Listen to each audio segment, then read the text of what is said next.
Site-19, Containment Cell, 0300 hours. The silence of the containment chamber is not truly silent. To the untrained human ear, it is a void. To the sensitive instruments lining the walls, it is a cacophony of microscopic friction. The entity known as SCP-173 stands in the corner. It is facing the wall. The composition of the entity is mundane: concrete, rebar, and Krylon brand spray paint. It possesses no muscles, no nervous system, and no metabolic heat signature. Yet the floor is stained with a reddish-brown mixture of blood and feces, the origin of which remains unknown to the Foundation's brightest minds. At this precise second, a fluctuation occurs. It is not a magical event. It is a failure of local reality anchors. The Hume levels, the measurement of reality stability, drop precipitously from a standard 1.0 to a vacuum-like 0.04. The universe momentarily forgets that the concrete statue is supposed to exist in this specific coordinate. The entity does not think. It does not plan. It simply is. And when the fabric of space tearing open offers a path of least resistance, the entity follows gravity into the hole. The air here tastes different. In its home reality, the air was sterile, filtered through recycled HVAC systems designed to strip away pathogens. Here, the air is thick with hydrocarbons, ozone, and the distinct, cloying scent of desperation. The entity materializes in an alleyway behind a dive bar. The transition is instantaneous. 1 nanosecond, it was in a containment cell. The next, it is standing amidst overflowing dumpsters and puddles of questionable fluid. The alley is dark. Shadows stretch long and thin. The entity is motionless. It is a statue, a crude piece of art that looks like an oversized fetus constructed of gravel and anguish. The green and red paint on its face is chipped, giving it an expression that is simultaneously surprised and malevolent. A rat scurries across the damp pavement. It pauses, sniffing the strange reddish sludge pooling at the base of the statue. The rat does not look at the statue, it looks at the sludge. Snap. The sound is wet. The rat is flattened, not by a foot, but by the sudden displacement of air and mass. The statue is now 3 feet closer to the alley mouth. The rat is a smear on the concrete. The entity does not require sustenance. It kills because that is its imperative. It hates the living. Subject: Todd Clary. Occupation: Vought International Security, low-level clearance. Status: intoxicated. Todd stumbles out of the back door of the bar, lighting a cigarette with trembling hands. The flame illuminates his face, pale, sweaty, the look of a man who knows his debt to a loan shark is due on Monday. He exhales a plume of gray smoke into the night air. He turns his head. His optical nerve transmits an image to his occipital lobe. The image is processed. A strange, ugly statue standing in the middle of the alley. "What the hell?" Todd mutters.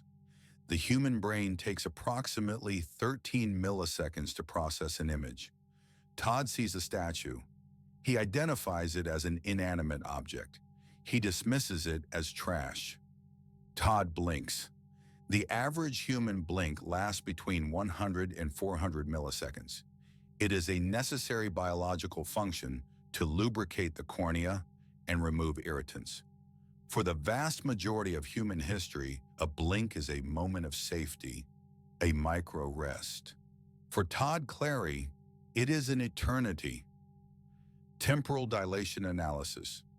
In the 0.3 seconds that Todd's eyelids are closed, the entity known as SCP-173 does not move in the traditional sense. It does not accelerate from 0 to 60. It does not gather momentum. It simply ceases to be at point A and begins to be at point B. To an outside observer with a high-speed camera capable of capturing 10,000 frames per second, the movement would appear as a glitch. One frame, the statue is 10 meters away. The next frame, it is directly in front of Todd. The physics of this movement generate no sonic boom, despite the velocity. This suggests the entity creates a localized vacuum or moves through a spatial fold. Todd's eyes open. The statue is now inches from his face. The painted eyes seem to stare into his soul. The smell hits him first. The coppery tang of old blood and the foul stench of excrement. Todd's brain screams at his body to recoil. The fight-or-flight response dumps adrenaline into his bloodstream.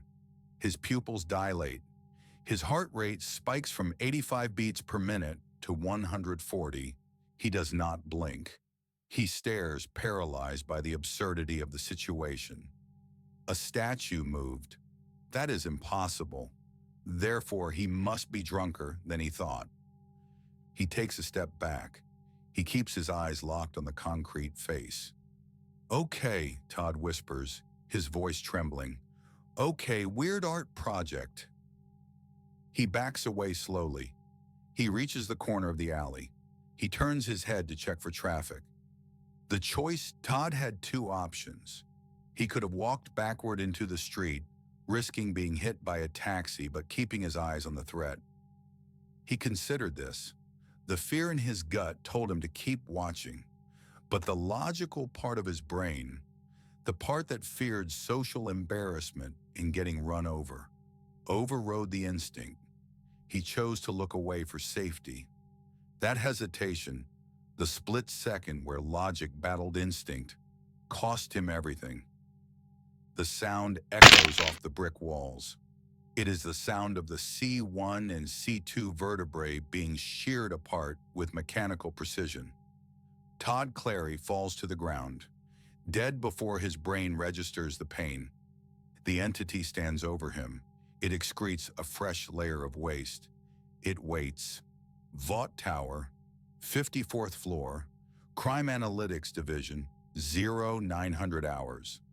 The conference room is sleek, glass, and smells of expensive coffee and fear. Ashley Barrett paces back and forth, her heels clicking a staccato rhythm on the floor.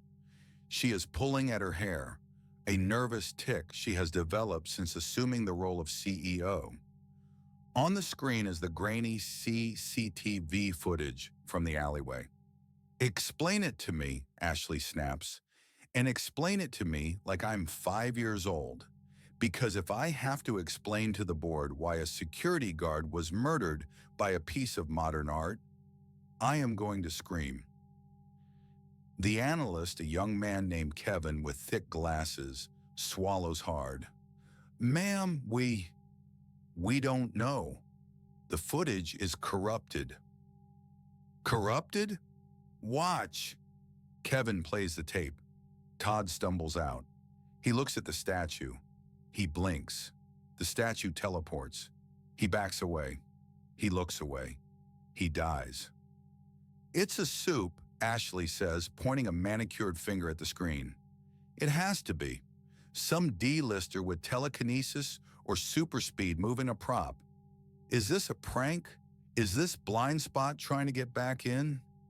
No heat signature, ma'am. No biological readings from the statue itself, but..." Kevin hesitates. "The forensics team found fluids." "What kind of fluids? Compound V traces? Blood and feces. A lot of it." Ashley stops pacing. Her face contorts in disgust. "Gross. Okay, look, we can't have this on the news. Statue murders Vought employee is exactly the kind of headline that tanks the stock before the quarterly earnings call.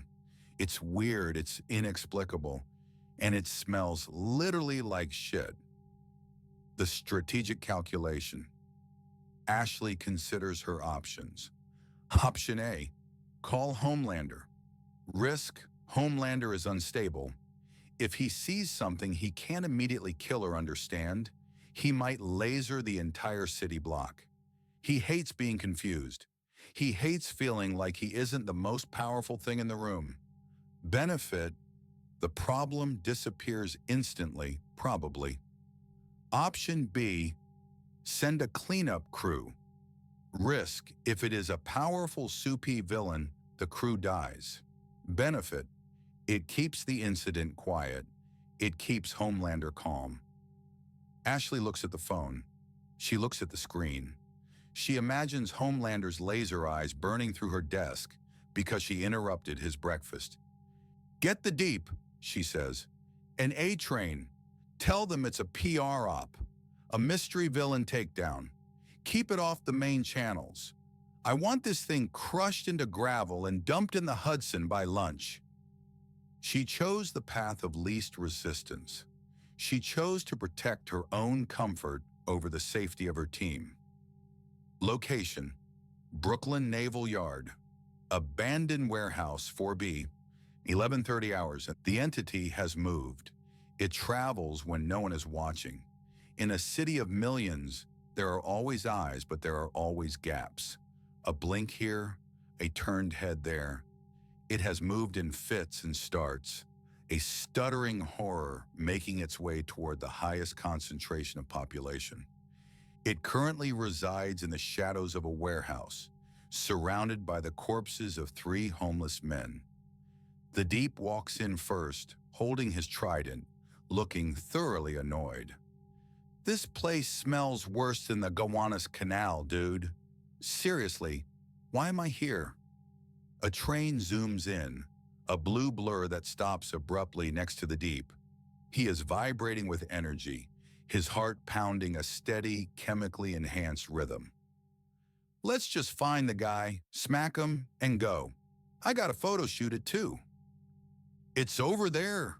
The Deep points with his trident at the shadowed corner. "The rock thing." They approach the entity. SCP-173 stands facing the corner, its back to them. The reddish slurry pools around its base. "Yo!" A-Train yells. "Turn around! Hands where we can see him!" The statue does not move. Is he ignoring us?" The Deep asks, offended. "Do you know who we are? I'm the Deep. I'm in the 7. "Man, screw this." A-Train steps forward. "I'm gonna wreck him." A-Train is the fastest man alive, arguably. He perceives the world in slow motion when he runs. He can dodge bullets. He can outrun sound. He believes speed is his domain. He is wrong.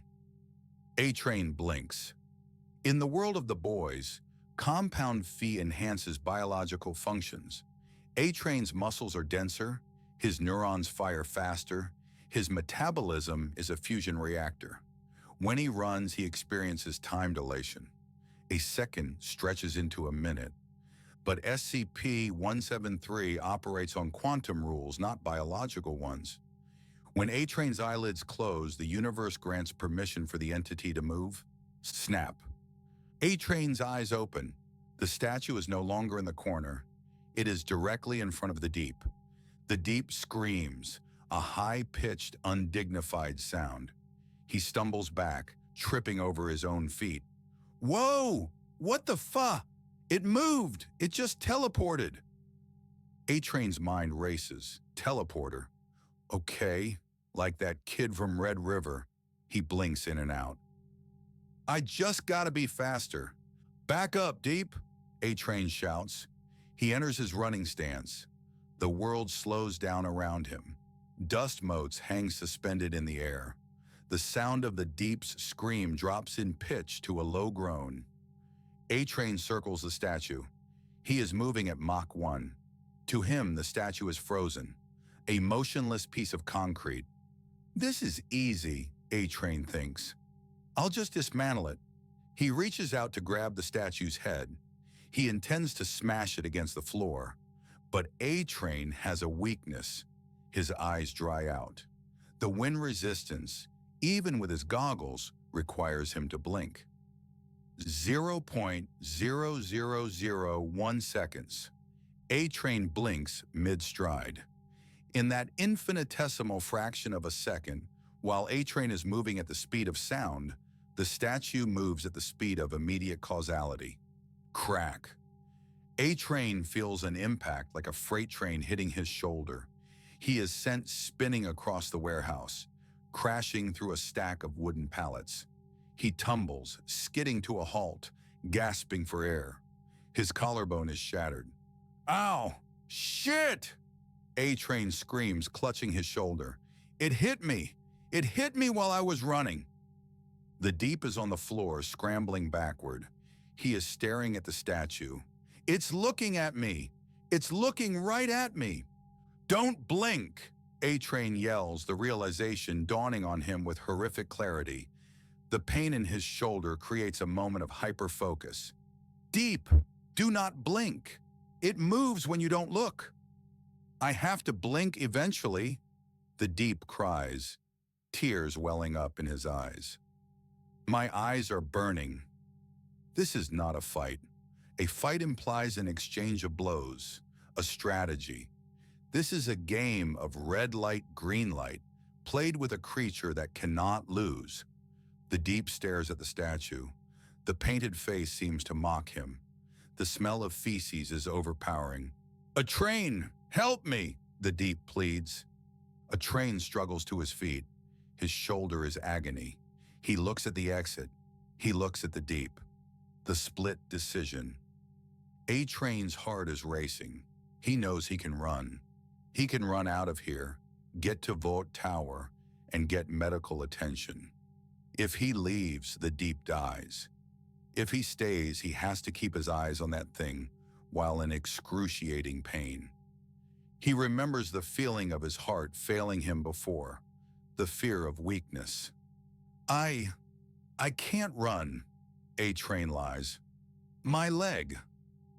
He didn't take the option to abandon his teammate immediately, but the temptation was visceral. He stays not out of heroism, but out of fear that if the Deep dies, he is next. We trade, A-Train gasps. 1, 2, 3. I look, you blink. Then you look, I blink. Are you serious? The Deep whimpers. Do it! For 10 minutes, 2 members of the world's most powerful superhero team are held hostage by a piece of concrete. They are reduced to terrified children, counting down seconds, tears streaming down their faces, trading responsibility for their own survival. 1,200 hours.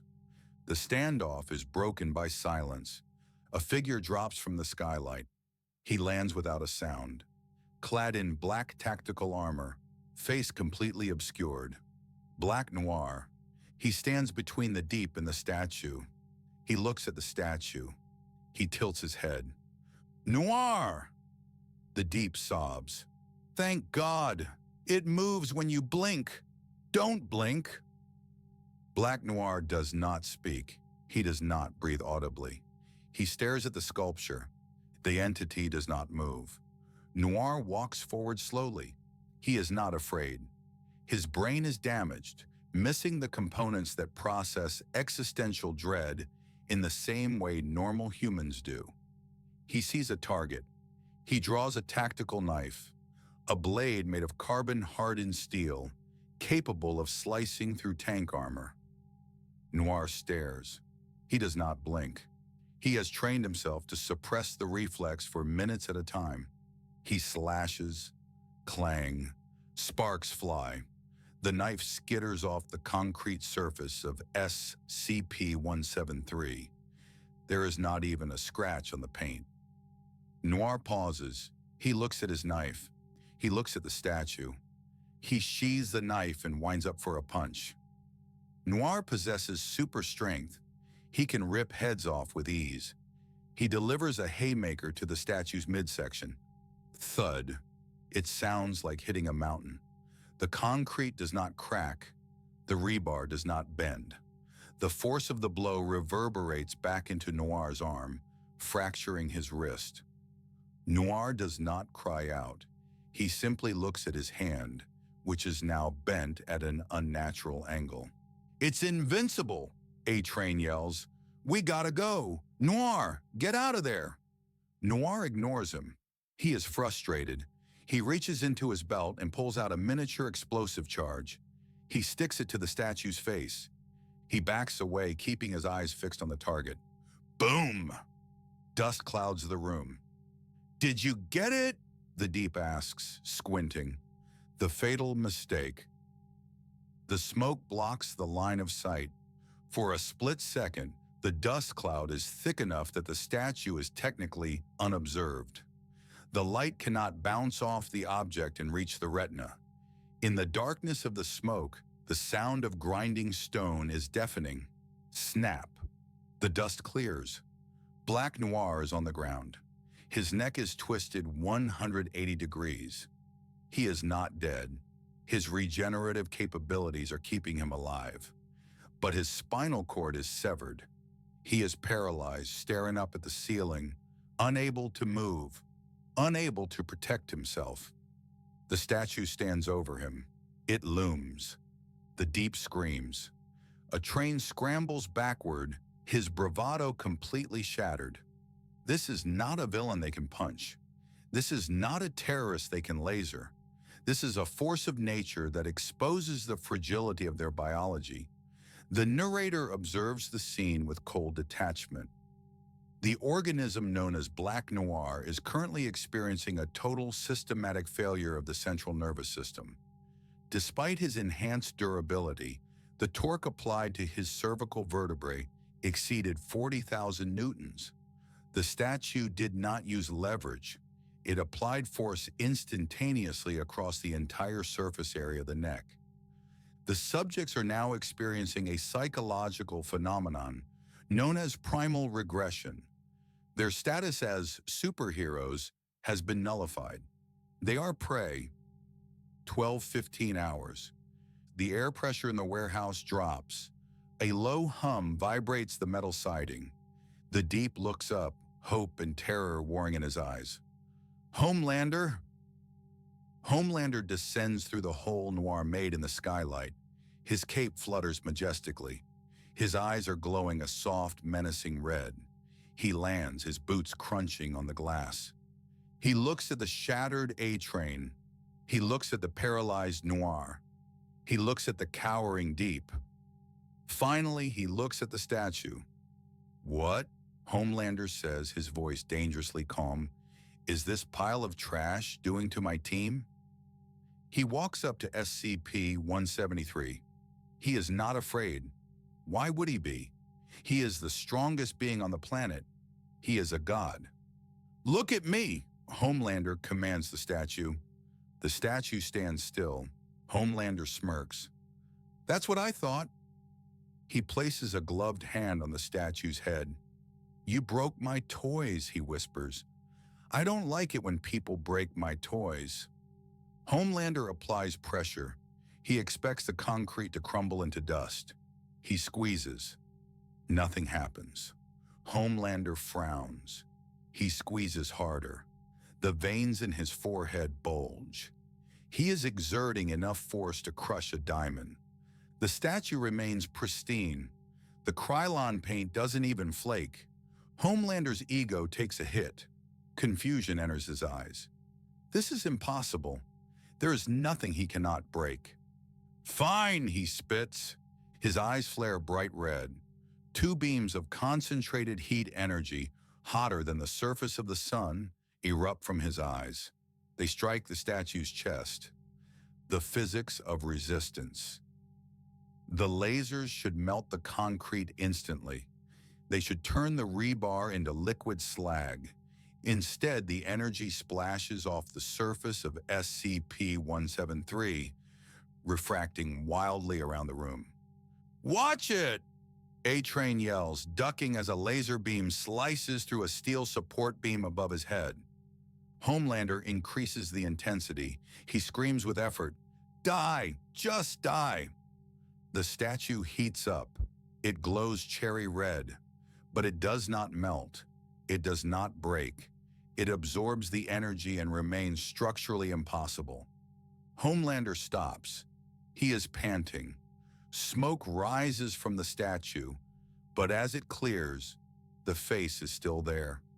The crude, painted smile remains unchanged. For the first time in his life, Homelander feels a cold prickle of genuine uncertainty. He is staring at the statue. The statue is staring at nothing. "Deep," Homelander says, his voice tight. "What does it do?" "It moves," the Deep whispers. "When you blink." Homelander laughs, a nervous, short laugh. "When I blink? That's stupid." He stares at the statue. He wants to blink. His eyes are dry from the heat of the lasers. "I'm Homelander," he says to the statue. "I can do whatever I want." He decides to test it. He decides to prove his dominance. "I'm going to blink," Homelander announces. "And if you move, I will throw you into the sun." The precipice. The narrator pauses the scene. At this moment, Homelander is operating under the delusion that his physical strength dictates the rules of reality. He believes he is the protagonist of this universe. He is unaware that he is facing an entity that predates the concept of heroism. He is a man in a cape fighting a mathematical error in the code of existence. He prepares to close. Location: Brooklyn Naval Yard. Abandoned Warehouse 4B. 1,216 hours. The universe holds its breath. Homelander's eyelids are heavy. The dry, irradiated air of the warehouse, heated by his own laser vision, has evaporated the tear film protecting his corneas. Biologically, he must blink. Psychologically, he refuses to believe that a blink matters. He is the apex predator. The concept of consequence is foreign to him. The eyelids touch. Time dilation, the microsecond of contact. The narrator steps into the freeze frame. The scene is suspended in a grayscale void, highlighting only the vectors of force in the sparks of severed electrical wires. At this precise moment, the entity known as SCP-173 detects a cessation of observation. The quantum lock disengages. The entity does not accelerate. It translates its mass across space. Homelander's neck muscles are the densest organic material on Earth. They are capable of withstanding anti-tank weaponry, high-altitude impacts, and the crushing depths of the ocean. To break his neck would require approximately 500,000 newtons of force applied with surgical precision. SCP-173 does not apply 500,000 newtons. It applies a value that approaches infinity. It does not push against the neck. It alters the coordinates of the vertebrae relative to one another. Snap! The sound is not like a twig breaking. It is like a gunshot ringing out inside a church bell. A resonant, wet, metallic crack that sickens the air. Homelander's eyes fly open. He is not dead. The compound V coursing through his veins knits the tissue together as fast as it tears, creating a horrific biological stalemate. But the force of the snap transfers kinetic energy into his entire body. He is launched. Homelander flies backward, not with the grace of flight, but with the chaotic tumble of a ragdoll. He smashes through the brick wall of the warehouse, turning masonry into powder. He crosses the gap between buildings, smashes through the second wall of an adjacent factory, and finally buries himself in a mound of rusted scrap metal 50 yards away. Silence returns to Warehouse 4B. The Deep is hyperventilating. He is clutching his trident so hard his knuckles are white. It just hit him. It hit him. A-Train, clutching his shattered shoulder, looks at the hole in the wall. He blinked. He actually blinked. The statue stands where Homelander stood a microsecond ago. It is facing the hole in the wall. It is waiting. 50 yards away, amidst the scrap metal, Homelander gasps. His hand flies to his neck. It is bruised. A deep, purple bruise forming instantly before fading as his healing factor kicks in. Pain. He feels pain. Not the emotional pain of rejection, but sharp, physical agony. He stands up, debris falling from his cape. His eyes are wide, shaking. He isn't angry yet. He is terrified. For the first time since the laboratory he was raised in, John is scared. "What is that?" he whispers to the dust. "What is that?" He looks at the warehouse. He can hear the Deep's heartbeat fluttering like a trapped bird. He knows he should go back. He should tear that statue apart. But his feet don't move. Hesitation. The narrator notes, "This is the first time in 15 years Homelander has hesitated to enter a room. The option he did not take was immediate retaliation. The cost of this hesitation is the loss of containment." Back in the warehouse, the dust settles. The Deep stares at the statue. "Don't blink," A-Train wheezes. "Deep, I swear to God, don't blink." "I can't do this all day," the Deep screams. "I have a dinner reservation." Location: the Flatiron Building, basement sublevel. The boys' HQ, 1,300 hours. The screens lining the wall are a chaotic mosaic of police scanners, hacked Vought feeds, and traffic cameras. The air smells of stale cigarettes, gun oil, and Frenchie's strong espresso. Billy Butcher sits with his boots up on the table, watching the feed from A-Train's body camera. Vought encrypts their feeds, but Frenchie is better. On the screen, the unmoving statue, the terrified whimpering of the Deep.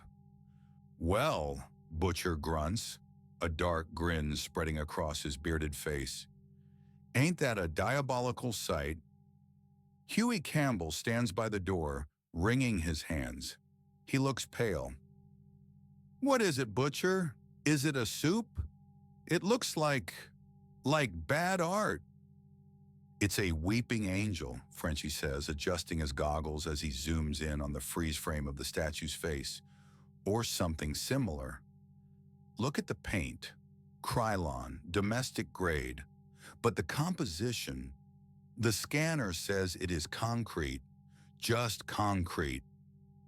It's snap noir like a twig. Mother's milk," MMM says, his voice deep and grave.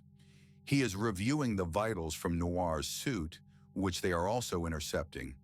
Noir's heart rate is erratic. He's paralyzed. And Homelander, "Did you see the vitals spike? He got hurt." "He got hit," Butcher corrects. "There's a difference. Something put hands on the Homelander and lived to tell the tale. I want to buy that statue a pint." The strategic analysis. Frenchie begins to pace, his hands moving as if he is conducting an invisible orchestra. "It is quantum mechanics, mon ami. The observer effect. When you look, the wave function collapses and it is a particle. Static. When you look away, it becomes a wave. It moves. It is everywhere and nowhere."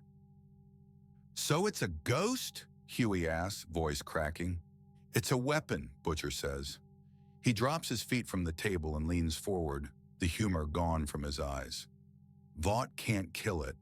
They can't reason with it. And right now it's holding 2 of their top wankers hostage. "We should leave it alone," MM says. "If that thing kills Soups, it kills us faster." "Look at the blood at the bottom, Butcher. That's not soup blood. That's people." Butcher lights a cigarette. The smoke curls up, obscuring his face. "Exactly, it's a monster. But it's a monster that hates them as much as we do. We ain't gonna hug it. We're gonna aim it." "Frenchie," Butcher barks. "How do we move it?" Frenchie stops pacing. He taps his chin. "We don't need to touch it. We need to control the line of sight.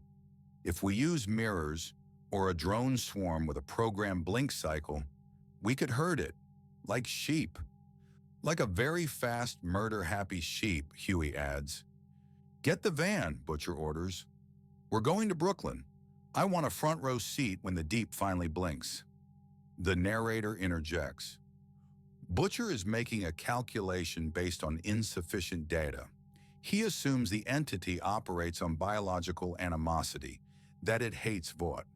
He does not understand that the entity does not feel hate in the human sense. It feels the urge to snap necks the way a fire feels the urge to burn oxygen. Butcher believes he is the zookeeper. He is about to walk into the cage. Vought Tower, the boardroom, 13:15 hours. Stan Edgar stands by the window, looking out over the city he practically owns. He is calm. His pulse is a steady 60 beats per minute. Behind him, Ashley is having a panic attack that mimics the symptoms of a myocardial infarction. "We have to evacuate the city," Ashley screams, throwing a tablet onto the table. "Homelander flew away. He just left them there. Noir is a vegetable. A-Train is broken. And the Deep is crying on a live audio feed." Edgar turns slowly. His expression is one of mild disappointment, like a teacher watching a student fail a simple test. "Ashley," Edgar says. His voice is smooth, deep, and chillingly devoid of fear. Panic is a poor use of company time. "It's an unkillable rock monster, Mr. Edgar." "It is a product," Edgar corrects. He walks to the head of the table. He presses a button, bringing up the holographic display of the warehouse interior. "Look at the engagement metrics," Edgar says, pointing to a graph that is trending vertically. Someone leaked the audio of the Deep screaming. The rock monster is trending #1 on Twitter. Higher than Queen Maeve's coming out. Higher than Starlight's last save. "People are terrified." "People are watching," Edgar says. "Fear is engagement, Ashley, and Vought has a monopoly on protection." The corporate spin. Edgar sits down and laces his fingers together. Here's the narrative. This statue is not a failure of security. It is a super terrorist weapon, an alien artifact sent to destroy the American way of life, and only Vought has the resources to contain it. "But we can't contain it," Ashley shrieks. "Homelander couldn't scratch it." "Then we don't destroy it," Edgar says. "We market the struggle. We turn the warehouse into a containment zone. We sell the live stream. The Vigil, 24-hour coverage of our heroes keeping the beast at bay. And if it escapes," Edgar's eyes darken slightly, "then we spin it as a tragedy. We martyr whoever dies. We sell commemorative merchandise, and we ask the government for another $10 billion in defense contracts to build a better cage." The narrator observes, Stan Edgar possesses a superpower more dangerous than heat vision, the ability to commodify existential threat. He looks at an eldritch abomination and sees a quarterly revenue stream. However, Edgar is making the same mistake as Butcher. He assumes the variable is static. He assumes the entity will stay in the warehouse. Location: Brooklyn streets, 13:45 hours. The containment at the warehouse has failed. It was not a failure of strength, but of biology. The Deep sneezed. It was an involuntary reflex caused by the dust and the high levels of stress. He sneezed, closing his eyes for 0.6 seconds. A-Train was looking at his phone, trying to call for a medevac. In that window, SCP-173 left the building. It did not walk out the door. It appeared outside amidst the traffic of Flushing Avenue. A New York City street is a chaotic visual landscape. Hundreds of people, cars, flashing lights, advertisements.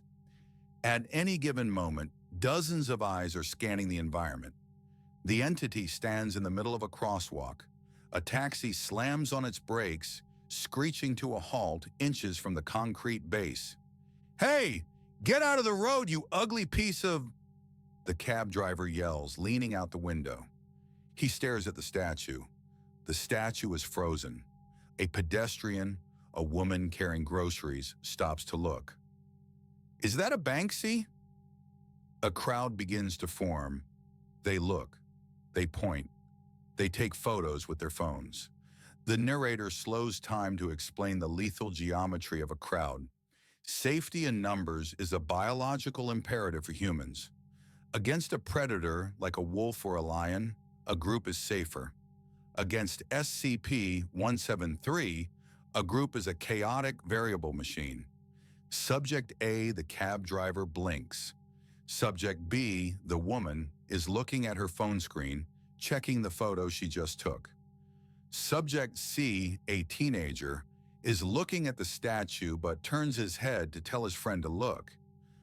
For a terrifying statistical anomaly, occurring once every few million iterations, all lines of sight are broken simultaneously.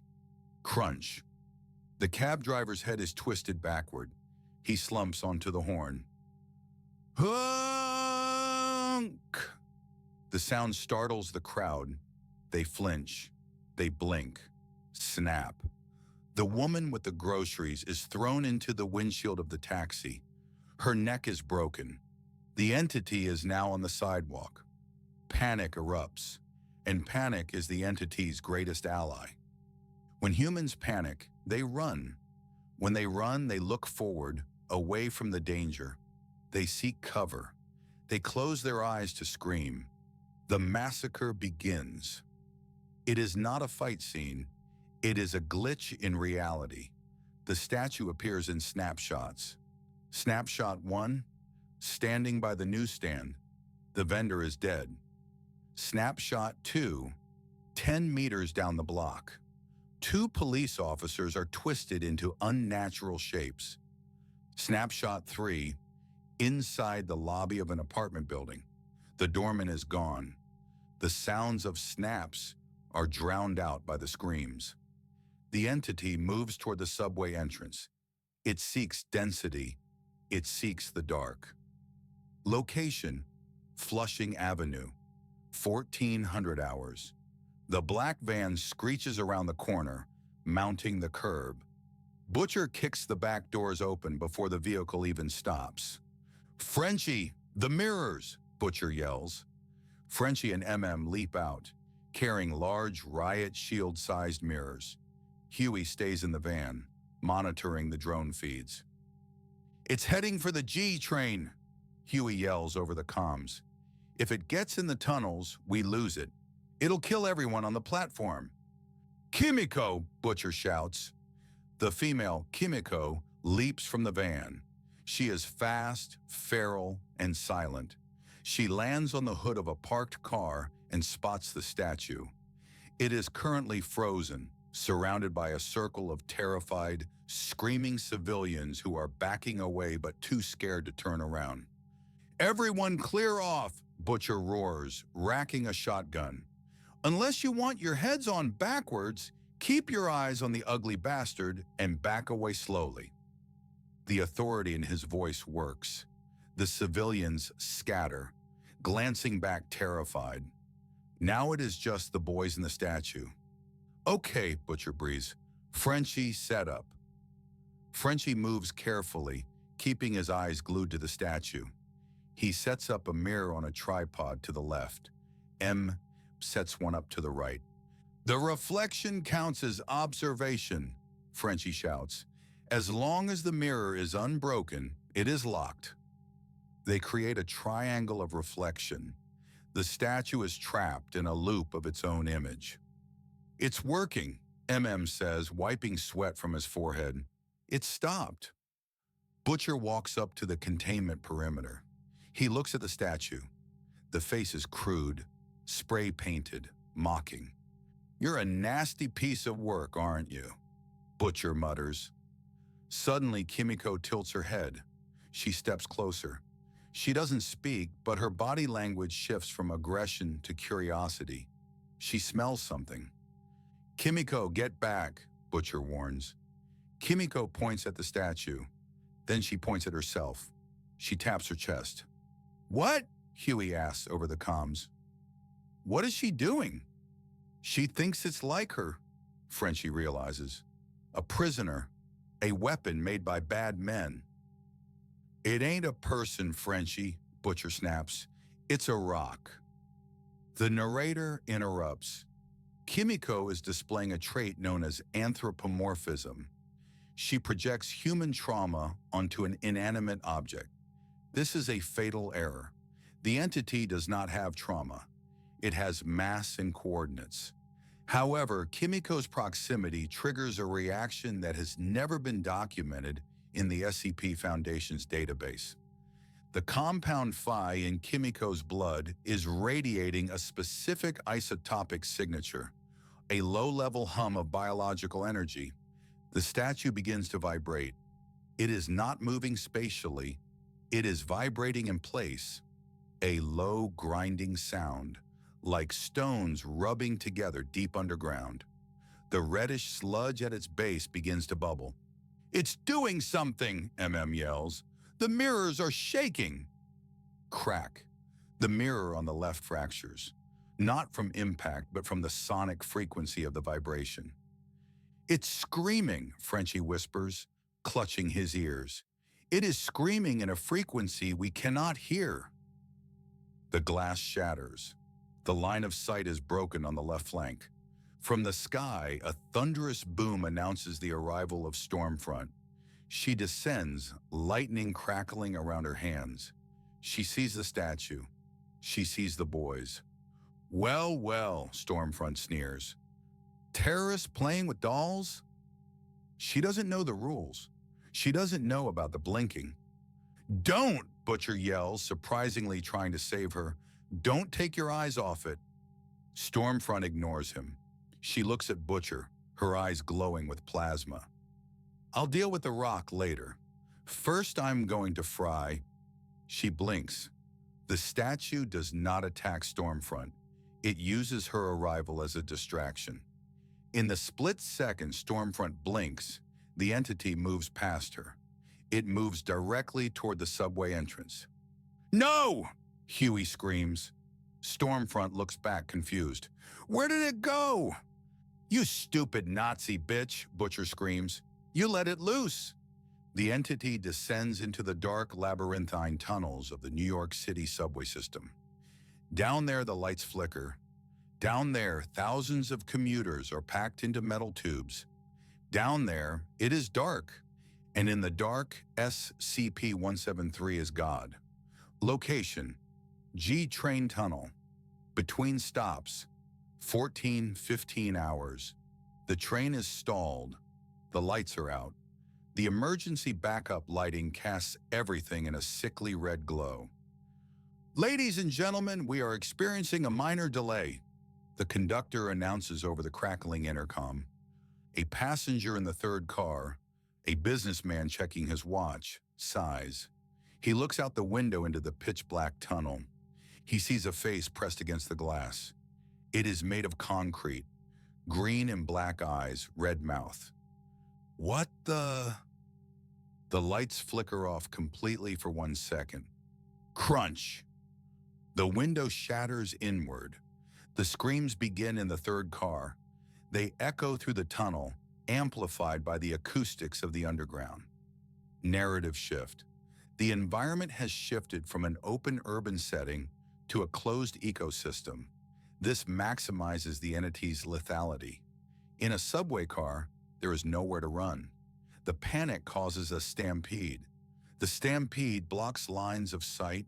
SCP-173 moves through the train cars like a thresher through wheat. It does not stop to feed. It does not stop to gloat. It simply clears the space of biological life. Snap, crunch, snap. The rhythm becomes a mechanical industrial beat. The floor becomes slick with the reddish substance the entity secretes, mixed with human blood. The smell becomes suffocating. Back on the street, Homelander lands. He is healed, but his eyes are manic. He hears the screams coming from the subway grates. He sees the steam rising, tinged with red. He looks at Butcher and the boys who are retreating to their van. He looks at the subway entrance. He realizes that if he goes down there into the dark where he can't see, he might not come back. The strongest man in the world hovers 10 feet off the ground. paralyzed by the fear of the unknown. "Shut it down," Homelander whispers to himself. "Just bury it."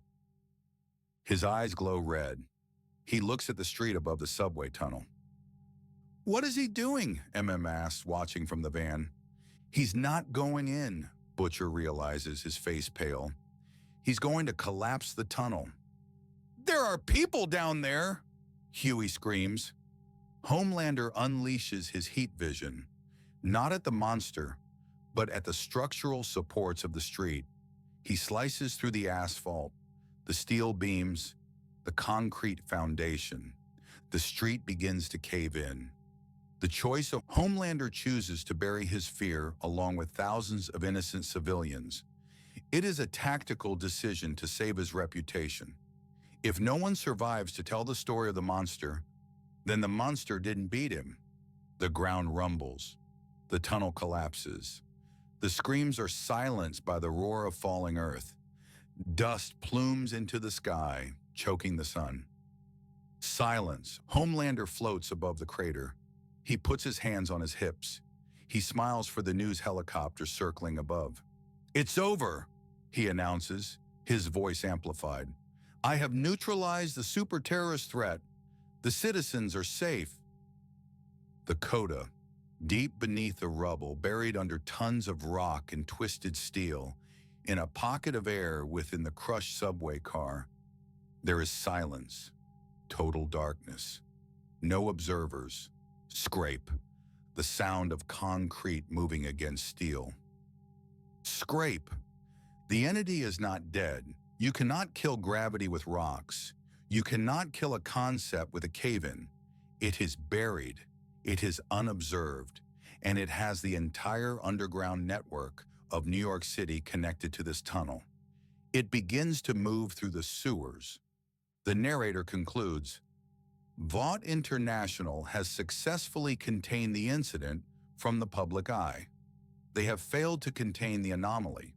They have merely introduced it to the ecosystem where it thrives best. The Rat King of Concrete is now loose in the veins of the city. Location, NYC sewer system.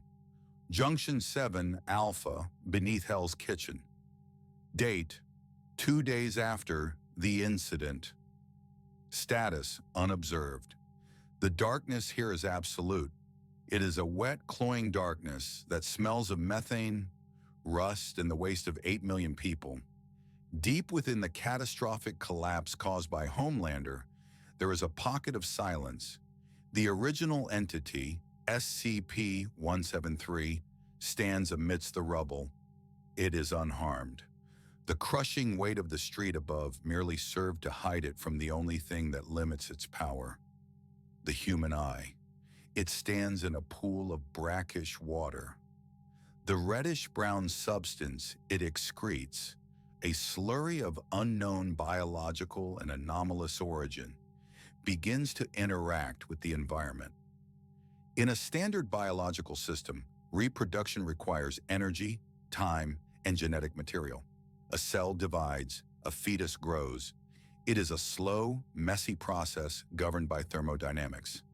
SCP-173 does not follow thermodynamics. It follows the logic of a cancer written into the code of reality. The reddish fluid acts as a catalyst. It seeps into the surrounding rubble, chunks of asphalt, twisted steel rebar from the subway tunnels, and the pulverized limestone of the foundation. The fluid rewrites the atomic structure of this debris. Equation of anomalous mass conversion, $M, nu equals integral from 0 to t of R catalyst times RH rubble dt $, where R is the reproductive constant of the anomaly, effectively infinite in an unobserved state. The rubble begins to tremble. Stones roll together, defying gravity, pulled by a magnetic force that shouldn't exist. Rebar bends like wet licorice, forming skeletal structures. Cement dust coagulates, hardening instantly. In the dark, a sound echoes. It sounds like heavy stones being dragged across a tomb floor. Grind, click, snap. One shape becomes two. Two shapes become four. They stand in a circle in the dark. They are smaller than the original, cruder, rougher, their painted faces distorted and dripping with wet sewage. But they share the same imperative. They hate, they wait, they multiply. A rat swims through the water. It detects the vibration. It looks up. It sees 20 pairs of painted green eyes. The rat does not have time to squeak. Vought Tower, 99th floor, 0800 hours. The morning sun bathes the office in golden light, but the mood is funeral. Stan Edgar sits at his desk, reviewing a tablet. Homelander stands at the window, his back to the room, staring out at the city he believes he saved. The stock is up 4%, Edgar says, his voice flat. The narrative holds. Homelander defeats the subterranean terror. The merchandise is already in stores. T-shirts, action figures of you crushing a rock. Homelander does not turn around. He is picking at a piece of lint on his cape. His heart rate is slightly elevated, 80 beats per minute, resting. It's quiet, Homelander says softly. Too quiet. You buried it, John. It's dead. I hit it with everything I had, Homelander whispers, a rare vulnerability seeping into his tone. And it didn't break, Stan. It didn't even crack. I buried it because I couldn't kill it. It is under 50,000 tons of rock, Edgar replies, dismissing the fear. Physics does the rest. Edgar swipes the screen. However, there are irregularities in the municipal reports. Homelander turns. What kind of irregularities? Water pressure drops in Hell's Kitchen, seismic vibrations in Chelsea, and the sanitation department has lost 3 crews in the last 24 hours. They went down to check the pipes and simply vanished. Vanished? No radio contact, no bodies found. Just their equipment left behind. Homelander's eyes narrow. He activates his X-ray vision. He looks down, through the floor of the tower, through the steel and concrete, piercing the bedrock of Manhattan. He sees the subway lines. He sees the water mains. And then he sees the blur. It is difficult to focus on them because they move when the photons from his eyes are interrupted by blinking or by the shifting of tectonic plates. But he sees shapes, not one, not 10, hundreds. They are moving through the sewer lines like plaque clogging an artery. They are clustering beneath the manholes. Homelander steps back from the window, his face draining of color. They're not dead, Homelander says, his voice trembling with a rage that masks terror. They're breeding. Location: Times Square, Manhattan. 1,200 hours. Lunch rush. The city that never sleeps is about to experience a nightmare that requires eyes to be wide open. Times Square is a sensory overload. Giant LED screens blast advertisements for Vought movies, perfumes, and fast food. Thousands of tourists, costume performers, and business people crowd the pedestrian plazas. The noise is deafening, 90 decibels of pure urban chaos. Beneath the red steps of the TKTS booth, the pressure in the sewer main reaches critical mass. Pressure P equals force F divided by area, A.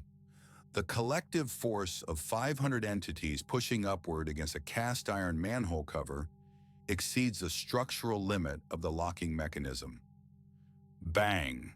The manhole cover shoots 200 feet into the air, spinning like a coin. It crashes into a billboard featuring Queen Maeve, embedding itself in her digital forehead. The crowd screams. They look at the hole. Silence falls. Curiosity kills the primate. What was that? A tourist asks, holding up his phone. From the hole, a figure leaps. It lands with a heavy, wet thud on the pavement. It is a statue. Crude. Ugly. covered in filth. Is that the thing? Someone whispers. The rock monster? Then another leaps out, and another, and another. They pour out of the manhole like ants from a disturbed hill. Within 10 seconds, 50 statues stand motionless in the center of Times Square. They are frozen because 10,000 eyes are watching them. The crowd laughs. They think it is a flash mob, a Vought promotional stunt. Look, a man shouts. They don't move. It's a statue challenge. People move closer. They take selfies. They pose with the monsters. They touch the wet, rebar-reinforced concrete. The narrator zooms in on the massive digital billboard above the square. It displays a countdown for the new A-Train energy drink. 3, 2, 1. The screen flashes bright white, then momentarily goes black to switch ads. The reflection in the glass windows of the skyscrapers is momentarily dimmed. The light level drops. More importantly, the sudden flash causes a biological reflex in the crowd. The photic sneeze reflex. The startled blink. In that synchronized moment, 60% of the crowd blinks simultaneously. It is not a battle. It is a harvest. Snap, snap, snap, snap. The sound is like a machine gun made of bone. In the 0.3 seconds the crowd blinks, the 50 statues expand their perimeter. They move outward in a radial pattern. The inner circle of tourists, the ones taking selfies, are dead instantly. Necks twisted, spines crushed, skulls caved in. The survivors open their eyes. They see the bodies. Panic. Run! The crowd turns to run. Rule of survival. To run, you must look where you are going. Rule of the statue. If you look away, you die. The massacre accelerates. As people turn their backs to flee, the statues teleport behind them. The line of the dead expands outward like a shockwave. The show and tell becomes a blur of motion. Narrator. Visual processing speed cannot keep up with the casualty rate. The entities are utilizing the chaos. They are using the falling bodies as cover to break the line of sight of the living. Blood begins to flow into the gutters. The reddish slurry mixes with it. The statues standing in the blood begin to vibrate. Right there, in the middle of Times Square, amidst the screams, they begin to divide again. The Boys HQ, New Safe House, Queens. 12:30 hours, the television is on. The news chopper feed from Times Square is shaking violently. The cameraman is screaming. The image cuts to static, then switches to a ground feed showing a wall of gray shapes advancing on a police barricade. Billy Butcher stares at the screen. He is not smiling anymore.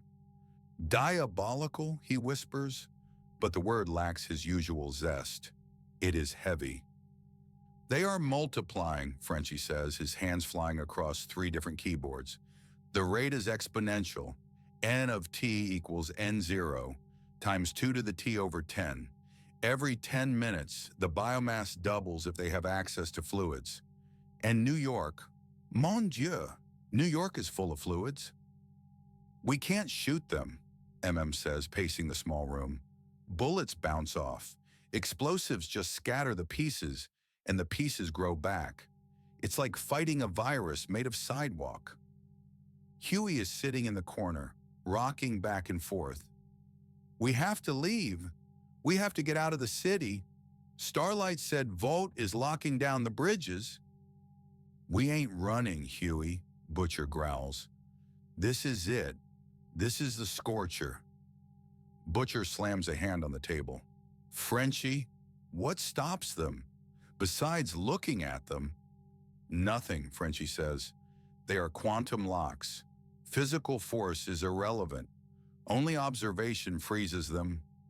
Then we need to make sure they are always watched, Butcher says. Every single one of them. That is impossible, Butcher. There are hundreds. Soon thousands. We cannot have eyes everywhere. Not eyes, Butcher says, his eyes gleaming with a mad idea. Sensors, cameras, satellites. It doesn't work like that, Frenchie argues. A camera needs a viewer. If the feed is recorded but no one watches, they move. The wave function only collapses with a conscious observer. Is that right? Butcher grins. Then we need a conscious observer who can see everything at once. He points to the file on the desk. A stolen Vought dossier. Subject, the 7. Target, the Deep. Access to surveillance. Target, Homelander. Super perception. No, Frenchie interrupts, realizing something. There is another way. We do not need to see them to stop them. We need to blind them with their own rules. If 173 looks at 173, do they stop each other? Frenchie asks. They're statues, Frenchie. They don't have eyes, they have paint, says. But the anomaly perceives, Frenchie insists. It has awareness. If we can trap them in a hall of mirrors, infinite reflection, they might lock themselves in a recursive loop. We can't build a hall of mirrors big enough for Manhattan, Huey points out. No, Butcher says, grabbing his trench coat. But Vought Tower is covered in glass, and we're going to turn that shiny dildo into the biggest flytrap in history. Vought Tower, the lobby, 1300 hours. The doors are barricaded. Vought security teams, heavily armed, terrified men in tactical gear, are aiming rifles at the glass revolving doors. Outside, the street is empty of people. It is filled with statues. They stand in rows, motionless, because the security guards are staring at them. Don't blink, the captain whispers. Swap out on my mark. Squad A, eyes open. Squad B, rest, mark. The guards blink in shifts. It is a discipline of terror, but the statues are learning. One of the statues in the back row is not looking at the guards. It is looking at the building. It crouches. Narrator. The entities realize that the horizontal plane is saturated with observation. However, the vertical plane, the sheer glass face of the skyscraper, is unmonitored. The statue leaps. It defies gravity. It latches onto the glass curtain wall of the third floor. Inside the third floor marketing department, an employee is shredding documents. He looks out the window. He screams. He blinks. Snap! The glass shatters. The entity enters the building. Breach! Breach on 3! The alarm sirens wail, but the siren is just noise, and noise covers the sound of scraping stone. They swarm up the side of the building like gray geckos, hundreds of them. They break through windows on the 10th floor, the 20th, the 40th. Inside the tower, it is chaos. Soup collateral damage is immense. The fate of Popclaw. Popclaw is hiding in the gym on the 15th floor. She hears the door break. She extends her bone claws.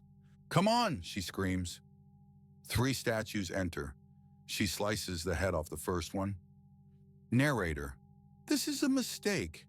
The separated head is now an independent entity. The head, lying on the floor, stares at her ankles.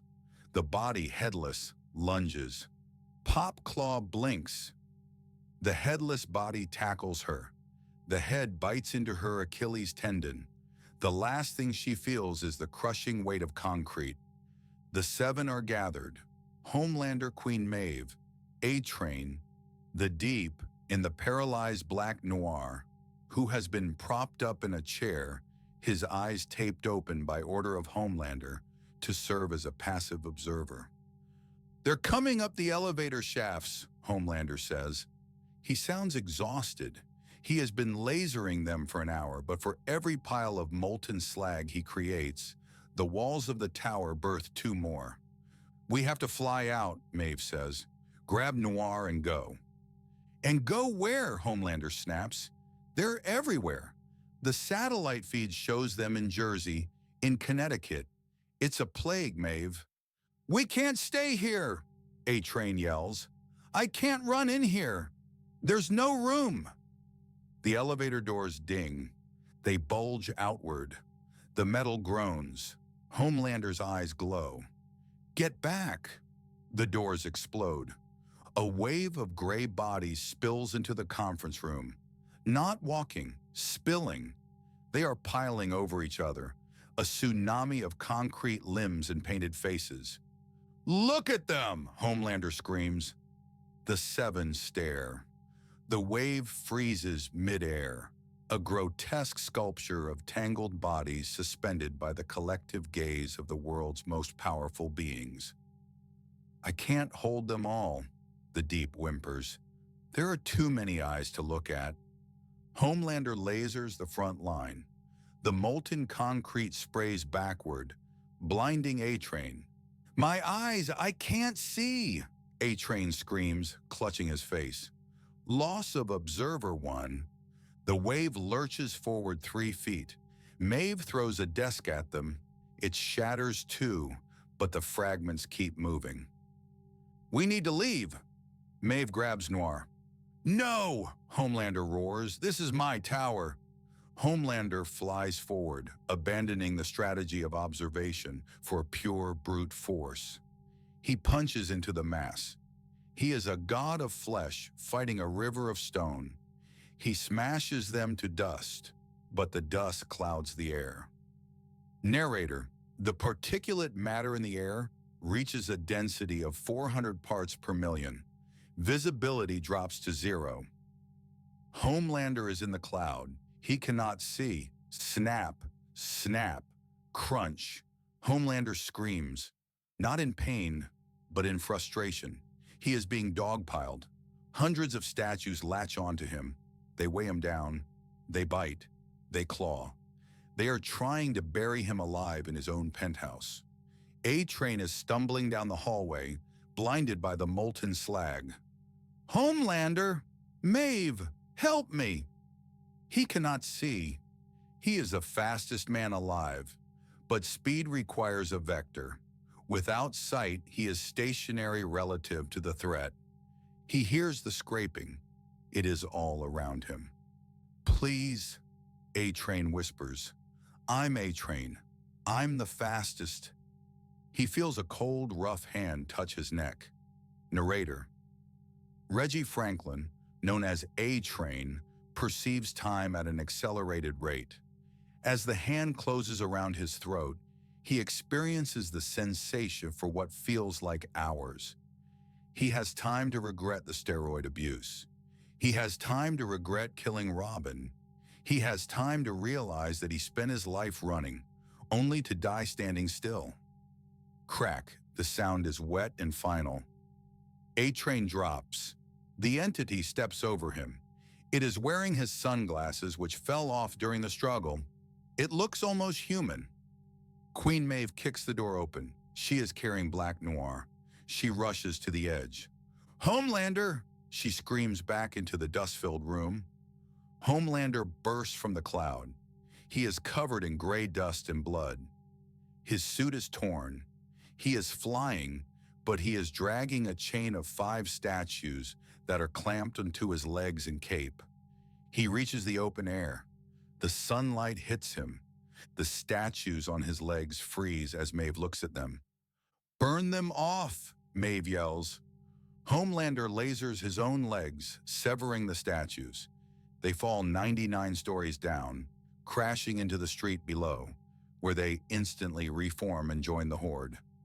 Homelander hovers, panting. He looks at the city. It is gray. The streets are moving rivers of concrete. The buildings are being consumed. We lost, Maeve says, staring in horror. John, we lost the city. Homelander looks at the camera of a news helicopter that is hovering nearby, filming the whole thing. He stares into the lens. The world is watching. They see his fear. They see his failure. His narcissism fractures. I didn't lose, Homelander whispers, his eyes glowing with a suicidal intensity. If I can't save it, he looks down at the foundation of the tower. He looks at the nuclear reactor that powers the building's grid. Then no one gets it. Butcher lowers his binoculars. He sees Homelander's eyes fixated on the reactor core below the street. He's going to nuke the city, Butcher realizes. The bloody idiot thinks he can burn them out. Will it work? Huey asks. Frenchie is frantically calculating on a napkin. The heat, maybe. But the radiation? The revised entry logs. Radiation might mutate them, make them faster or bigger. So we have a choice, Butcher says, racking his shotgun. Let the stone bastards eat the world, or let the Homelander turn New York into a radioactive crater filled with Godzilla-sized statues.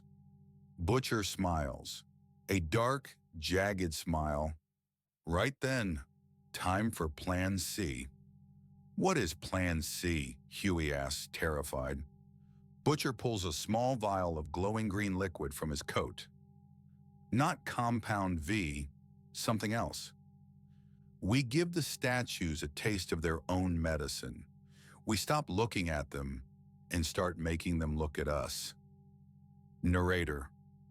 The situation has escalated beyond biological containment. The apex predators of Earth, the Supes, have been displaced. The invasive species has achieved dominance. The survival rate of the human population in Manhattan has dropped to 12%. Phase 3, global saturation is imminent. Rooftop of the USPS building adjacent to Vought Tower. 1600 hours. The sun is beginning to dip, casting long blood-red shadows across a city that has been turned into a graveyard. The roar of the horde is a constant grinding background radiation. Billy Butcher holds the vial of green fluid. It glows with an eerie bioluminescent pulse. What is that? Starlight asks. She has joined them, her uniform torn, her face smeared with soot. Is that acid? Better, Butcher says. He looks at Frenchie. Explain the science, you pill-popping Einstein. Give them the hope. Frenchie steps forward. He looks exhausted, manic. This is Lucifer in V. We stole it from the Lamplighter archives. It is a bioluminescent agent, hypercharged with V. It does not burn, it sticks, and it glows. So? Maeve asks, landing on the roof with a thud. She is carrying the limbless torso of Black Noir. We make them shiny? How does that help? The statues stop when observed, Frenchie explains, his hands shaking. But the problem is shadows. The problem is blinking. The problem is that we cannot see all of them. He points to the vial. If we disperse this into the air, if we coat the city in this mist, everything becomes a light source. The particles stick to the statues. The statues will glow. But more importantly, the mist creates a hall of mirrors effect in the air. The light refracts. Every photon observes every other photon. Frenchie looks up, eyes wide with the desperate genius of the damned. We create a quantum lock cage. If they are coated in this, they are observing themselves. They will freeze, permanently. The spark of hope. Silence on the roof. Huey looks at the vial. A smile breaks through his terror. We can freeze them? All of them. Like bugs in amber, Butcher says. But we need a delivery system. Someone fast enough to seed the clouds before the sun goes down. All eyes turn to the Vought Tower, to Homelander. He is hovering above the horde, lasering aimlessly, screaming in frustration. He is losing, and he knows it. He'll do it, Maeve says. He needs a win. He needs to be the savior. They signal Homelander. He descends, suspicious, covered in gray dust. When Frenchie explains the plan, Homelander's eyes light up. not with understanding of the physics, but with the recognition of a photo op. I fly fast, Homelander says, grabbing the canister Butcher has loaded the fluid into. I create a vortex. I coat the city, and they stop? Forever, Butcher lies. You saved the world, John. Homelander smiles. It is his camera smile. I always do. Manhattan airspace. 16-15 hours. Homelander flies. He breaks the sound barrier. He flies in a tight spiral pattern over Midtown, releasing the Luciferin fee. The mist descends like a holy fog. It is a vibrant neon green. It clings to the buildings. It clings to the streets. And it clings to the statues. On the ground, the Deep is cowering behind a dumpster. A statue is inching toward him. The green mist settles on the statue's face. The statue stops. The Deep blinks. He screams, expecting death. He opens his eyes. The statue hasn't moved. It works! The Deep yells, standing up. I'm the king of the sea! It works! Across the city, the grinding noise stops. The screaming stops. The statues are glowing green. They are frozen in mid-step, mid-lunge, mid-snap. The recursive refraction of the light particles, combined with the anomalous interaction of the V-charge compound, has created a loop of continuous observation. The news choppers return. They broadcast the image to the world. New York saved. On the rooftop, Huey hugs starlight. Tears stream down his face. We made it. We actually made it. Sits down heavily, lighting a cigar. We clean them up with jackhammers tomorrow, but tonight we breathe. Butcher leans against the parapet, watching the green glow of the city. He feels a strange emptiness. He won. It doesn't feel right, but the evidence is there. The monsters are statues again. Homelander lands on the Vault Tower balcony. He raises his arms to the news choppers. The crowd below, those who survived, crawl out of the rubble. They cheer. Homelander! Homelander! It is the perfect ending. The heroes united. The villain defeated by science and strength. The narrator enters. The concept of hope is a biological mechanism designed to prolong survival. It floods the brain with dopamine and serotonin, overriding the logic centers that detect danger. The subjects on the rooftop believe they have manipulated the laws of physics. They have forgotten one variable: evolution. SCP-173 is not a biological organism, but it mimics the survival traits of one. When a predator is unable to hunt using speed, it adapts. It changes its method of predation. 16:30 hours. Frenchie is looking at a monitor connected to a high-speed camera he set up. He is toasting with a beer. Then he frowns. He rewinds the footage. Butcher, Frenchie says. His voice is very quiet. What is it, Frenchie? Enjoy the view. The camera, Frenchie whispers. It shoots at 1,000 frames per second. He points to the screen. Frame 1, the statue is 10 feet away. Frame 2, the statue is 10 feet away. Frame 3, the statue is 9 feet away. Frame 4, the statue is 10 feet away. It moved, Frenchie says, his blood turning to ice. It moved back. It is glitching. What do you mean? The human eye, Frenchie stammers, backing away from the ledge. When you move your eye from point A to point B, there is a moment of blindness, saccadic masking. Your brain erases the blur. You are blind for 50 milliseconds every time you move your eyes.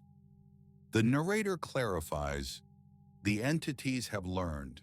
They are no longer moving when the eye closes. They are moving when the eye moves. They are utilizing the gaps in human neurology. They are hiding in the brain's editing software. They are not frozen. They are playing along. Homelander is basking in the applause. He looks down at the sea of green statues.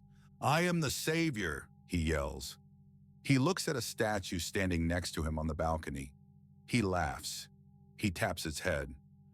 "Ugly bastard," Homelander sneers. He turns his head to look at the camera. In the 40 milliseconds it takes for his eyes to saccade from the statue to the lens. Crunch. The sound is amplified by the microphone on his chest. The world watches. Homelander's head does not twist. His spine is compressed. The statue did not snap his neck. It drove him downward. Homelander falls to his knees, paralyzed, coughing blood. "John," Maeve whispers from the other side of the roof. The cheer from the street turns into a collective gurgle. The statues are not moving when people blink. They are moving while people are looking at them, but only in the micro moments that the brain ignores. To the survivors, it looks like a stop-motion horror film. One moment, you are standing next to your friend. The next frame, your friend is a red smear on the pavement. The statue hasn't appeared to move. It is just closer. The Deep is the first on the roof to die. He is laughing, holding a beer. "We did it, guys." He looks at A-Train's corpse. Snap. The Deep's head is rotated 360 degrees. His body stands for a second, then topples. Maeve screams. She charges the statue. She keeps her eyes wide open. "I see you! I see you!" She charges. She trips. Why did she trip? Because in the time it took her eyes to scan the floor, the statue removed her leg. She didn't see it happen. She just felt the sudden absence of biology. She hits the ground. Thud. A concrete foot crushes her skull. "Don't move your eyes," Frenchie screams. "Stare at a fixed point." They stand back to back. Butcher, Huey, Frenchie, Kimiko, Starlight. They stare at the horizon. They cannot look at each other. They cannot look at the statues. If they scan, they die. "This is it," Butcher says. The cigar falls from his mouth. Kimiko feels a pressure on her shoulder. She wants to look. "Don't," Frenchie weeps. "Mon cœur, don't look." Kimiko doesn't look, but the statue doesn't care. It wraps concrete fingers around her throat. It squeezes. She can regenerate, but she cannot regenerate if her head is removed. Rip. Frenchie feels the spray of warm blood on his neck. He closes his eyes. He chooses to join her. Snap.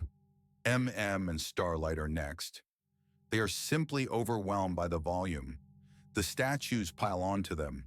The weight of 20 tons of concrete crushes the life out of them before they can even scream. Huey is hyperventilating. He is holding Butcher's hand. "Butcher, I'm scared. I don't want to die." Butcher looks at the kid. He looks at the only person he tolerates. "It's all right, son," Butcher lies. "It's gonna be quick." Butcher realizes the truth. The statues aren't killing them instantly anymore. They are playing. Butcher looks at Huey. He sees a statue standing right behind Huey. It is leaning in, almost whispering. Butcher knows if he tells Huey, Huey will turn. If Huey turns, he dies terrified. "Look at me, Huey," Butcher says softly. "Just look at me." Huey locks eyes with Butcher. "Okay, I'm looking." Butcher smiles, a genuine sad smile. "You're a good lad, Huey." Behind Huey, the statue moves. Butcher doesn't blink. He watches his friend die. Crunch. Huey goes limp. 1,700 hours. Billy Butcher is the last human on the roof. He stands amidst the corpses of his team and the shattered remains of the 7. He looks at Homelander. Homelander is still alive. His healing factor is fighting a losing war. He is pinned to the floor by 3 statues. His spine is severed. He cannot move. He can only watch. "Butcher!" Homelander wheezes. "Help! Me!" Butcher walks over. He limps. He is bleeding from a dozen wounds. He stands over the false god. "Help you?" Butcher spits blood onto Homelander's cape. "You reckon you deserve help?" Homelander is crying. He is a scared child in a cape. "I don't want to be alone. Please." Butcher looks around. The green mist is fading. The statues are everywhere. Thousands of them. A forest of concrete and hate. They are all looking at Butcher. Butcher looks back at them. He feels no fear anymore. Only a deep, exhausting satisfaction. "Oi!" Butcher yells at the horde. "You hear me, you slag heaps?" The statues vibrate. Butcher reaches into his coat. He pulls out a detonator. Not for a bomb that can kill them. He knows that's impossible. But a bomb connected to the Vought Tower's foundation. A bomb that will bring the whole bloody thing down. "If I go," Butcher whispers to Homelander, "I'm taking the best seat in the house." Homelander's eyes widen. "No!" Butcher looks at the nearest statue. It is the original, the first one.